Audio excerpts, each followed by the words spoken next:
ಇವತ್ತು ನಾವು ಒಂದು ರೈಸ್ ಬಾತನ್ನು ಮಾಡಿದ್ದೇವೆ. ಹೋಟೆಲ್ ಶೈಲಿ ಅಂದರೆ ಈ ಕಡೆ ಮಲೆನಾಡು ಕಡೆಗೆ ಒಂದು ವಿಶೇಷವಾಗಿ ತುಂಬ ಚೆನ್ನಾಗಿ, ಇದರ ಜೊತೆಗೆ ಉಪ್ಪಿನಕಾಯಿ ತುಂಬ ಚೆನ್ನಾಗಿರುತ್ತೆ.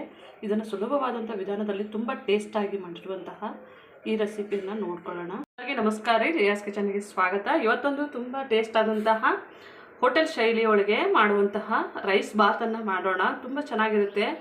ಇದು ಬೆಳಗ್ಗೆ ಬ್ರೇಕ್ಫಾಸ್ಟಿಗೆ ಮತ್ತು ಮಧ್ಯಾಹ್ನ ಊಟಕ್ಕೂ ಚೆನ್ನಾಗಿರುತ್ತೆ. ಆಫೀಸ್ಗೆ ಹೋಗೋರಿಗೆ ಲಂಚ್ ಬಾಕ್ಸ್ನು ತುಂಬ ಚೆನ್ನಾಗಿರುತ್ತೆ. ಇಲ್ಲಿ ನಾನು ಸ್ವಲ್ಪ ಸಾಮಗ್ರಿಗಳನ್ನು ಇಟ್ಕೊಂಡಿದ್ದೇನೆ. ಒಂದು ಅರ್ಧ ಟೇಬಲ್ ಸ್ಪೂನಷ್ಟು ಜೀರಿಗೆ ಇಟ್ಕೊಂಡಿದ್ದೇನೆ, ಸೊಂಪು 1 ಟೇಬಲ್ ಸ್ಪೂನು, ಕಲ್ಲು ಹೂವು ತೊಗೊತಿದ್ದೀನಿ, ಚಕ್ಕೆ, ಲವಂಗ, ಸ್ವಲ್ಪನೇ ಜಾಪತ್ರೆ, ಸ್ವಲ್ಪನೇ ಸ್ಟಾರ್ ಹೂವನ್ನು ತೊಗೊಂಡಿದ್ದೀನಿ, ಒಂದು 4 ಏಲಕ್ಕಿಯನ್ನು ತೊಗೊಂಡಿದ್ದೀನಿ. ಈಗ ಇದು ನೋಡ್ರಿ, ನಾವೆಲ್ಲವನ್ನು ಇದಕ್ಕೇನೆ ಹಾಕೊಳ್ಳೋಣ. ಇದನ್ನು ಹಾಕೊಂಡ್ಬಿಟ್ಟು ನಾವು ತರಿಯಾಗಿನೇ ಇದನ್ನು ಪುಡಿ ಮಾಡ್ಕೊಳ್ಳೋಣ. ಇವಾಗ ನಾನು ಇದನ್ನು ಪುಡಿ ಮಾಡ್ಕೊಂಡಿದ್ದೇನೆ. ಇಲ್ಲಿ ಆಯಿಲ್ ಬಿಸಿ ಮಾಡೋಕೆ ಇಟ್ಕೊಂಡಿದ್ದೀನಿ. ತುಂಬ ಆಯಿಲ್ ಬಿಸಿ ಆಗೋದು ಬೇಡ, ಸ್ವಲ್ಪನೇ ಲೈಟ್ ಬಿಸಿ ಆದರೆ ಸಾಕು. ನೋಡ್ಬೋದು ನಮ್ಮದು ಆಯಿಲ್ ಬಿಸಿ. ಇವಾಗ ಇದಕ್ಕೇನೆ ಮೀಡಿಯಮ್ ಸೈಜಿಂದು 1 ಈರುಳ್ಳಿ ಹಾಕ್ತಾ ಇದ್ದೀನಿ. ಇವಾಗ ನಾವು ಈರುಳ್ಳಿ ಹಾಕಿದ್ಮೇಲೆ ಇದನ್ನು ಚೆನ್ನಾಗಿ ಇದರೊಟ್ಟಿಗೆ ಫ್ರೈ ಮಾಡ್ಕೋಬೇಕ್ರಿ. ಒಳ್ಳೆ ಪರಿಮಳ ಅಂತೂ ಬರ್ತದೆ ಮಸಾಲದು. ಇದು ಸ್ವಲ್ಪನೇ ಮೀಡಿಯಮ್ಮು ಸ್ಲೋ ಫ್ಲೇಮ್ನಲ್ಲಿ ಇಟ್ಕೊಂಡ್ರೆ ಇದನ್ನು ಸ್ವಲ್ಪ ಕೆಂಪಗೆ ಮಾಡ್ಕೋಬೇಕು. ಇವಾಗ ಇನ್ನೊಂದು ಮಿಕ್ಸಿ ಜಾರಿಗೆ ನಾನು ಇವಾಗ ಒಂದು 5 ರಿಂದ 6 ಹಸಿಮೆಣಸಿನ್ಕಾಯಿ ಹಾಕೋತಾ ಇದ್ದೇನೆ. ಮತ್ತು ಇವಾಗ ಇದಕ್ಕೇ ಸ್ವಲ್ಪನೇ ಶುಂಠಿಯನ್ನು ಹಾಕೋತಾ ಇದ್ದೇನೆ. 1 ಗೆಡ್ಡೆ ಬೆಳ್ಳುಳ್ಳಿಯನ್ನು ಹಾಕೋತಾ ಇದ್ದೇನೆ. ಬೆಳ್ಳುಳ್ಳಿ ಅಂದರೆ ದೊಡ್ಡ ಗಡ್ಡೆನಲ್ಲಿ ತೊಗೋಬೋದು ರೀ. ಇದನ್ನು ಕೊತ್ತಂಬರಿ ಸೊಪ್ಪನ್ನು ಸಹ ಇದಕ್ಕೆ ಹಾಕೋತಾ ಇದ್ದೇನೆ. ಇದೆಲ್ಲವನ್ನು ಹಾಕ್ಕೊಂಡು ನಾನು ಮಿಕ್ಸಿ ಮಾಡ್ಕೋತಾ ಇದ್ದೇನೆ. ಇವಾಗ ಇದಕ್ಕೇ ಒಂದು ಸ್ವಲ್ಪನೇ ನೀರನ್ನು ಹಾಕೋತಾ ಇದ್ದೀನಿ ರೀ. ಇದನ್ನು ಚೆನ್ನಾಗಿ ಹಾಕಿಬಿಟ್ಟು ಮಿಕ್ಸಿ ಮಾಡ್ಕೊಳ್ಳೋಣ. ಇವಾಗ ನೋಡ್ಬೋದು ನಾನು ಮಿಕ್ಸಿ ಮಾಡ್ಕೊಂಡಿದ್ದೇನೆ. ಇವಾಗ ಈರುಳ್ಳಿಯನ್ನು ನೋಡ್ಬೋದು, ನಮ್ಮದು ಕಲರು ಚೇಂಜ್ ಆಗಿದೆ. ಇದನ್ನು ಹಾಕ್ಕೊಂಡು ನಾವು ಸ್ವಲ್ಪ ಹಸಿ ವಾಸನೆ ಹೋಗೋ ತನಕ ಫ್ರೈ ಮಾಡೋಣ.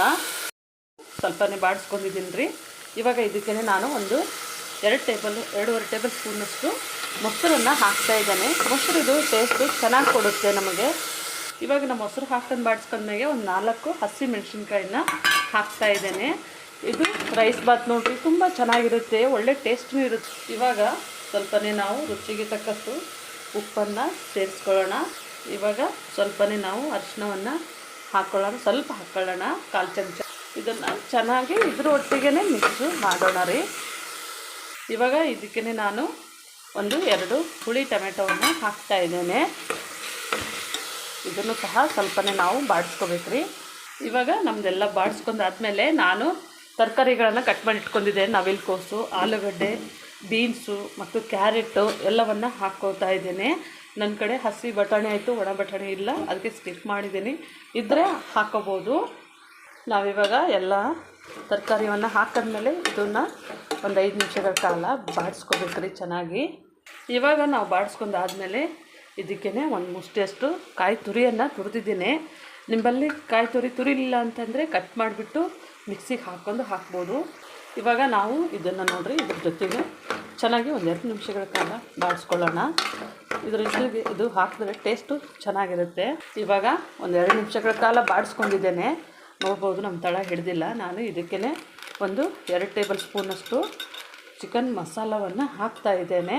ನೀವು ಬೇರೆ ಥರದ ಗರಂ ಮಸಾಲ ಅದು ಇದ್ದರೆ ಹಾಕ್ಬೋದು. ಇದನ್ನು ನಾನು ಅನ್ಪಾಲಿಶ್ ಅಕ್ಕಿನಲ್ಲೇ ಮಾಡ್ತಾ ಇದ್ದೇನೆ. ನೋಡ್ಬೋದು ತುಂಬ ಚೆನ್ನಾಗಿ ಬರುತ್ತೆ ಅನ್ಪಾಲಿಶ್ ಅಕ್ಕಿ ಅಂದ್ರೂ. ನಾನು ಈ ಲೋಟದಲ್ಲಿ ಒಂದು 2.5 ಲೋಟದಷ್ಟು ತೊಗೊಂಡಿದ್ದೇನೆ. ಇಲ್ಲಿ ನೀರು ಬಿಸಿ ಮಾಡ್ಕೊಳ್ಳೋಕ್ಕೆ ಇಟ್ಕೊಂಡಿದ್ದೇನೆ. ಒಂದು 2.5 ಲೋಟಕ್ಕೆ ಒಂದು 4.5 ಲೋಟ ನೀರನ್ನು ಬಿಸಿ ಮಾಡೋಕ್ಕೆ ಇಟ್ಕೊಂಡಿದ್ದೇನೆ. ಇವಾಗ ನಮ್ಮದು ನೀರು ಬಿಸಿ ಆಗಿದೆ. ನಾನು ಸ್ಟವ್ ಆಫ್ ಮಾಡ್ತಾ ಇದ್ದೀನಿ. ಒಂಚೂರು ಬೇಗ ಆಗುತ್ತೆ, ಟೇಸ್ಟ್ ಚೆನ್ನಾಗಿರುತ್ತೆ. ಇದಕ್ಕೆ ನೀರನ್ನು ಹಾಕ್ಕೊಳ್ಳೋಣ. ಇವಾಗ ಸ್ವಲ್ಪ ನೀರನ್ನು ನಾನು ಹಾಕ್ಕೊಂಡಿದ್ದೇನೆ. ಇವಾಗ ಇನ್ನೂ ಸ್ವಲ್ಪ ನೀರನ್ನು ಇದಕ್ಕೇ ಹಾಕೋತಾ ಇದ್ದೇನೆ. ಎಲ್ಲವನ್ನು ಇದಕ್ಕೆ ಹಾಕ್ಕೊಂಡಿದ್ದೇನೆ. ಇದನ್ನು ಸ್ವಲ್ಪ ಚೆನ್ನಾಗಿ ಮಿಕ್ಸ್ ಮಾಡಿ ಕುದಿ ಬರೋ ತನಕ ಕುದಿಸೋಣ. ಇವಾಗ ನಮ್ಮದು ಕುದಿ ಬರ್ತಾ ಇದೆ. ಇವಾಗ ನಾನು ಇದಕ್ಕೇ ಅಕ್ಕಿಯನ್ನು ಹಾಕೋತಾ ಇದ್ದೇನೆ. ಇವಾಗ ನೋಡ್ಬೋದು ನಮ್ಮದು ರೆಡಿಯಾಗಿ. ಈಗ ಅಕ್ಕಿ ಹಾಕೊಂಡ್ಮೇಲೆ ಒಂದು ಸರ್ತಿ ಈ ಥರ ಮಿಕ್ಸ್ ಕೊಟ್ಟರೆ ಸಾಕು, ನಮ್ಮದು ಚೆನ್ನಾಗಿ ಬರುತ್ತೆ. ತುಂಬ ನಾವು ಮಿಕ್ಸ್ ಮಾಡೋಕ್ಕೆ ಹೋದರೆ ಅಕ್ಕಿ ಒಡ್ಕೊಂಡಂಗೆ ಆಗುತ್ತೆ. ಇವಾಗ ನಮ್ಮದು ಕುದಿ ಬರ್ತಾ ಇದೆ. ಇನ್ನೊಂದು ಮಿಕ್ಸ್ ಮಾಡಬೇಕ್ರಿ. ಈ ಥರ ಇನ್ನೊಂದು ಮಿಕ್ಸ್ ಮಾಡಿದ್ರೆ ನಮ್ಮದು ಇವಾಗ ಕುಕ್ಕರ್ ಮುಚ್ಚಳವನ್ನು ಮುಚ್ಚಿಬಿಟ್ಟು ನಾನಿವಾಗ ಒಂದು 2 ವಿಸಿಲ್ ಮಾಡ್ತೀನಿ. ಇವಾಗ ನಾವು ಲಿಡ್ಡನ್ನು ಕ್ಲೋಸ್ ಮಾಡಿದ್ದೇನೆ. ಇವಾಗ ಇದಕ್ಕೆ ನಾನು ಕುಕ್ಕರ್ ವಿಜಿಲನ್ನು ಹಾಕೋತಾ ಇದ್ದೇನೆ. ನೋಡ್ಬೋದು ನಮ್ಮದು 1 ವಿಜಿಲ್ ಆಯಿತು. ಇವಾಗ ನೋಡ್ಬೋದು 2 ವಿಜಿಲ್ ಆಯಿತು. ನಾವು ಸ್ಟವನ್ನು ಆಫ್ ಮಾಡ್ತಾ ಇದ್ದೀನಿ ರೀ.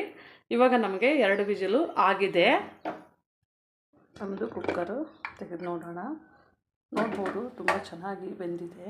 ಇವಾಗ ನಾವು ಇದನ್ನು ಮಿಕ್ಸು ಮಾಡೋಣ.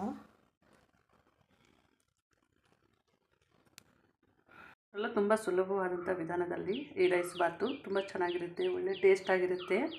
ನೀವು ಮನೆಯಲ್ಲಿ ಇದೇ ಥರನೇ ಮಾಡ್ಕೊಳ್ಳಿ. ನಮ್ಮ ಚಾನಲ್ ಸಬ್ಸ್ಕ್ರೈಬ್ ಮಾಡಿ, ಲೈಕ್ ಮಾಡಿ, ಶೇರ್ ಮಾಡಿ. ನಮ್ಮ ವಿಡಿಯೋ ನೋಡಿದ್ದಕ್ಕಾಗಿ ಧನ್ಯವಾದಗಳು.